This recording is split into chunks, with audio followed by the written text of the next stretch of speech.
नमस्कार दोस्तों, स्वागत है आप सभी का मेरे चैनल पे। दोस्तों, कल मैंने आप लोगों के साथ एक वीडियो शेयर किया था जिसमें मैंने आप लोगों से बताया था कि सीमा हैदर केस में 2 जगह की पुलिस ने इन्वेस्टिगेशन किया था, एक जेवर पुलिस और दूसरी रबूपुरा पुलिस ने। तो मोमिन साहब जो हैदर के वकील हैं, उन्होंने इन दोनों जगह के एसएचओ से वहाँ के डॉक्यूमेंट्स मांगे थे कि मुझे कोई सर्टिफाइड कॉपी दे दीजिए, जो भी वहाँ इन्वेस्टिगेशन हुआ है उसकी कॉपी चाहिए मुझे। तो उन लोगों ने नहीं दिया था, लेकिन कल शाम की ये खबर है, मोमिन साहब ने खुद बता दिया है कि उनको वो कॉपी नोएडा पुलिस ने सौंप दी है जो कि वो चाहते थे। तो अब आगे उन्होंने ये बताया है कि कुछ बातें सीक्रेट होती हैं केस के हवाले से, जो हम सोशल मीडिया पर नहीं बता सकते हैं। और ये ज़रूरी भी है दोस्तों कि जब इतना ये इंटरनेशनल मुद्दा है, आप लोग जान रहे हैं, तो कुछ चीज़ें सीक्रेट होती हैं और सीक्रेट ही रखनी चाहिए। तो उन चीज़ों को उन्होंने नहीं बताया है। हाँ, उन्होंने ये कहा है कि कुछ चीज़ें मैं 2-4-5 दिन के बाद आप लोगों के साथ शेयर करूँगा। तो हम भी वेट करते हैं कि कौन सी वो बातें हैं जो मलिक साहब हम लोगों से शेयर करेंगे। तो उसके लिए हम सबको वेट करना पड़ेगा। दूसरी बात मैं आप लोगों से ये बता दूं कि हैदर ने कुछ देरी कर दी है सऊदी से यहाँ आने में, पाकिस्तान आने में, नहीं तो ये केस अब तक स्टार्ट हो चुका होता। खैर चलिए, देर आए दुरुस्त आए, जो भी हुआ तो अच्छा ही हुआ है। और एक उम्मीद जग गई है मलिक मोमिन साहब के आने से, इस केस में इन्वॉल्व होने से, कि हैदर को इंसाफ मिलेगा। क्योंकि यहाँ से एक लड़की पाकिस्तान पहुँच गई थी, मूक बधिर लड़की, और 15 साल बाद वो वापस आई थी इन्हीं मलिक मोमिन साहब की वजह से। तो हमें एक उम्मीद की किरण दिखाई दे रही है, उम्मीद जगी है सभी लोगों को कि हैदर को इंसाफ मिलेगा। तो दोस्तों, आप लोग भी जानते हैं ये कोर्ट कचहरी के मामले हैं, इतनी जल्दी नहीं ये कोई चीज़ बाहर आ पाती है। बाकायदा केस चलेगा, टाइम लगेगा, और बस हम उम्मीद और ऊपर वाले के ऊपर भरोसा कर सकते हैं कि हैदर को न्याय मिले, उसके बच्चे उसको मिले, और इस भगोड़ी को, सीमा को, इसकी जगह जो सही जगह है, इसकी जगह जेल है, इसको जेल में ही डाला जाए। क्योंकि ये बहुत ही अग्रेसिव नेचर की लेडी है। आप लोगों ने इसके वीडियो में देखा होगा, वीडियो में नहीं, इसकी लाइव अगर आप लोगों ने देखी है तो वहाँ पर मैंने ये देखा है कि किस तरह ये सचिन के साथ बिहेव करती। देखिए, मैं वहाँ गई तो नहीं हूँ रबूपुरा, लेकिन इसकी लाइव में कभी कभी दिख जाता है कि कितना अग्रेसिव नेचर की ये है। ये खुद जो चाहती है वो ये उसी तरह सबको ट्रीट करती है। यही रीज़न है कि इसके घर वाले, मतलब सचिन के घर वाले, इसके पीछे लगे रहते हैं और इसकी आरती उतारते हैं।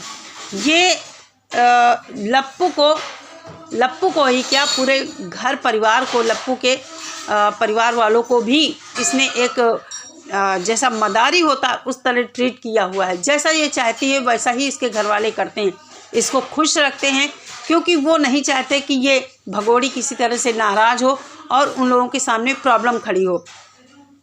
अगर आप लोगों ने इसकी लाइव में देखा होगा तो ये लप्पू जी को कैसे ट्रीट करती है, किस तरह उसको, उसका हाथ झटकती है, किस तरह उससे बातें करती है। मैंने एक लाइव देखी थी जहाँ पर ये उसका हाथ झटक कर उसे इस तरह कहती है कि वीडियो बना, वीडियो बना, इस तरह की बातें करती है। ये कहती है ये सनातनी है और इसने हिंदू धर्म अपना लिया है।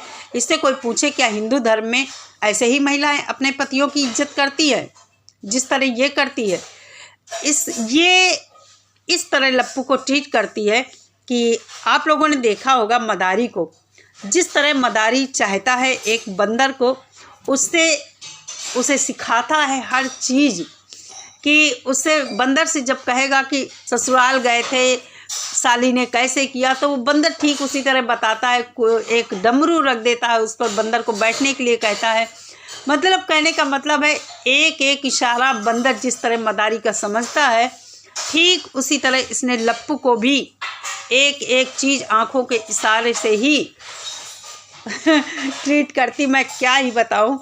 और अभी क्या, अभी तो शुरुआत है, आगे आगे देखिए होता है क्या। लप्पू को इतना पश्चाताप होगा और इनके घर वालों को भी कि ये लोग कहेंगे कि कहाँ हम फंस गए, और भगवान से अंदर ही अंदर मन ही मन मनाएंगे कि कितनी जल्दी हो इससे छुटकारा मिले। तो आप लोगों को बता दें कि समय धीरे धीरे आ रहा है, इन लोगों को भी इससे छुटकारा मिलेगा। छुटकारा क्या मिलेगा, हो सकता है कि नेत्रपाल, सचिन, सीमा सबके सब जेल में जाएं, क्योंकि कल मलिक मोमिन साहब ने कहा था श्रावणी मिश्रा की लाइव में कि जो जो इन लोगों के साथ इन्वॉल्व हैं, सीमा सचिन के साथ जो लोग इन्वॉल्व हैं, सब के सब जेल जाने के अधिकारी हैं और मैं सबको जेल पहुंचा के रहूँगा। तो ये एक बहुत बड़ी बात है। और मैं भी कहती हूँ कि जो लोग गलत करते हैं और उस गलत करने वाले का जो लोग साथ देते हैं वो भी बराबर के दोषी होते हैं, वो भी दंड के अधिकारी होते हैं, उनको भी दंड मिलना चाहिए। इसने गदर पिक्चर की नकल करके खुद को सकीना साबित कर दिया है और हमारे देश में आकर किस तरह गंदगी मचाई है, किस तरह हमारे धर्म को इसने अपमानित किया है कि हर आदमी इससे यहाँ का दुखी है और हर भारतवासी चाहता है कि इसको जेल में डाला जाए या पाकिस्तान इसको वापस भेजा जाए। कुछ गिने चुने लोगों को अगर हम छोड़ दें तो उनकी तो बात ही हम यहाँ नहीं करना चाहेंगे, और उनके इसे सपोर्ट करने से भी कोई फ़र्क नहीं पड़ता है।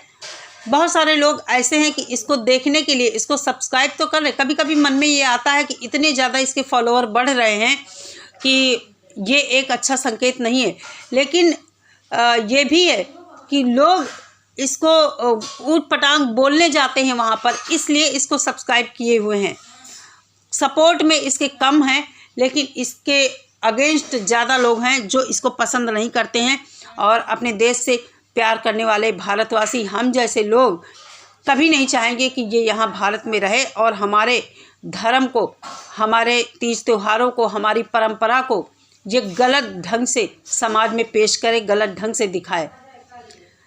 इसके दिल में राम और कृष्ण बसते हैं, लेकिन क्या इसके चेहरे से कभी ये साबित होता है कि इसके अंदर एक भारतीय नारी झलकती है? कभी भी नहीं, कभी भी नहीं। अरे भारतीय नारी तो अपने पति के ऊपर मर मिटने को तैयार होती है, मार खाएगी, सब कुछ कष्ट बर्दाश्त करेगी, लेकिन कभी भी वो बिना अपने पति को तलाक दिए हुए अगर उस स्त्री के सामने कोई प्रॉब्लम है, दसियों साल अपने पति के साथ वो रहती है और केस लड़ती है। अगर कुछ इस तरह का होता है, उसके बाद अगर वो नहीं रह पाती है तो तलाक लेकर ही दूसरे पति का सिंदूर भरती है अपनी मांग में। लेकिन इसने क्या किया है, अभी भी हर जगह इसके साथ हैदर का नाम जुड़ा हुआ है। इसने सचिन के नाम का सिंदूर भरकर जो शादी का मजाक बनाया है, हिंदू धर्म का अपमान किया है, वो बर्दाश्त करने के लायक नहीं है। कभी भी हम जैसे लोग इसको माफ़ नहीं कर पाएंगे। और जिस तरह हमारे यहाँ आपस में इसकी वजह से भाई भाई और कुछ बहनों में आपस में लड़ाई देखने को मिल रही है, सिर फुटबॉल हो रहा है, वो बहुत ही गलत इसने किया है। इसके लिए कोई भी इसको माफ़ नहीं करेगा। अभी लप्पू के परिवार वालों को बहुत अच्छा लग रहा है, बहुत मज़ा आ रहा है, क्योंकि ये पैसा पैदा करने की मशीन बन गई है उनके घर परिवार वालों के लिए। कोई इनके घर की स्थिति बहुत अच्छी नहीं थी, 8-10 हज़ार रुपये कमाने वाले, डेली कमाने खाने वाले लोग हैं ये, और अचानक से जिस इंसान की वजह से इनके घर में हर चीज़ की सुख सुविधा आने लगे, इसके आने से इतना पैसा लोगों ने इसकी इतनी हेल्प की है, तो वो तो इसके गुण गाएंगे ही, इसकी आरती उतारेंगे ही। लेकिन बहुत जल्द उनके सामने भी इसका मुखौटा उतरने वाला है, और जब मुखौटा उतरेगा इसका, तब उन लोगों को इतना तगड़ा वाला झटका लगेगा कि ये लोग उसको पचा नहीं पाएंगे। इसलिए मेरी सभी से रिक्वेस्ट है कि इसके खिलाफ़ आवाज़ उठाते रहें, और आवाज़ उठाना बहुत अच्छी बात है, क्योंकि हम कुछ गलत नहीं कर रहे हैं। एक गंदी लेडी के खिलाफ़ आवाज़ उठा रहे हैं जो हमारी सभ्यता संस्कृति को नष्ट कर रही है, गलत तरीके से पेश कर रही है चीज़ों को। इसलिए इसको यहाँ से डिपोर्ट होना ही ज़रूरी है, या तो डिपोर्ट हो या जेल में डाली जाए। बच्चे हैदर को मिलने चाहिए। चलिए दोस्तों, आज के वीडियो में इतना ही। बहुत जल्द मिलते हैं अपनी नेक्स्ट वीडियो के साथ। तब तक सभी लोग अपना बहुत सारा ख्याल रखिए। नमस्कार।